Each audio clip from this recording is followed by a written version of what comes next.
Everything was just peachy until the day a teenage werewolf showed up at my door. I'd spent the better half of the morning coaxing She Who Hisses out of the bush in the far corner of my tiny front garden. Progress with the large black feral female had been slow over the last few days. When she'd given me her name on Sunday in return for some kibble, I'd been certain her attitude towards me was softening. Unfortunately, she seemed to have decided the reverse, and that offering her name had been an aberrant show of weakness on her part. As a result, she had resolutely refused to look at me ever since. Under normal circumstances, I'd have left her in peace. Not every cat wants a home of their own, and it's important to respect their wishes.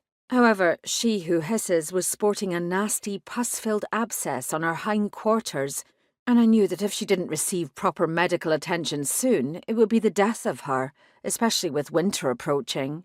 I'd left a trail of tasty tuna titbits and maintained a healthy distance to make sure she didn't feel trapped.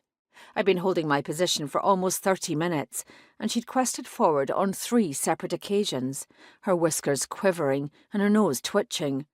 I'd have her on the 4th attempt, I was sure of it. The bush rustled, and I held my breath. A black paw popped out, and another. They were followed by the pale pink of her nose. Here we go. "I'm not trying to harm you," I told her softly. Her head pushed forward, and her yellow eyes blinked at me. I smiled. "Hello, gorgeous."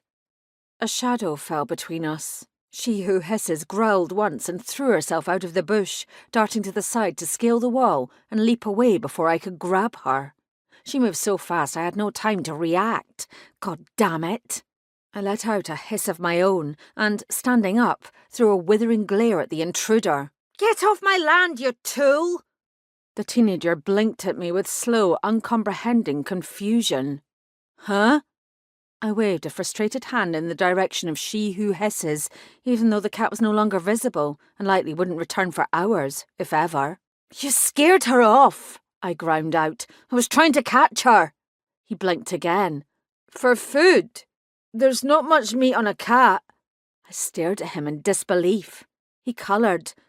"I heard a rumour that's what people in this part of town do." "Eat cats?" "Which people?" I demanded. The kid shrugged. "Just people." My eyes narrowed at the idea that anyone would even consider munching on a feline. Then I exhaled, as logic overtook my anger. This wasn't exactly the most salubrious neighbourhood in the magical city of Coldstream. It had garnered the nickname Danksville, and those of us with a sense of humour had appropriated the name and used it with pride. I suppose there would always be those who made up stories about its inhabitants.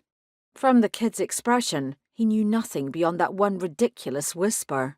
There was little chance it was true. Nobody would really eat a damned cat. I muttered under my breath, spun on my heel, and stalked towards the house. That was when he finally sprang into action, lunged after me, and grabbed my elbow. Big mistake.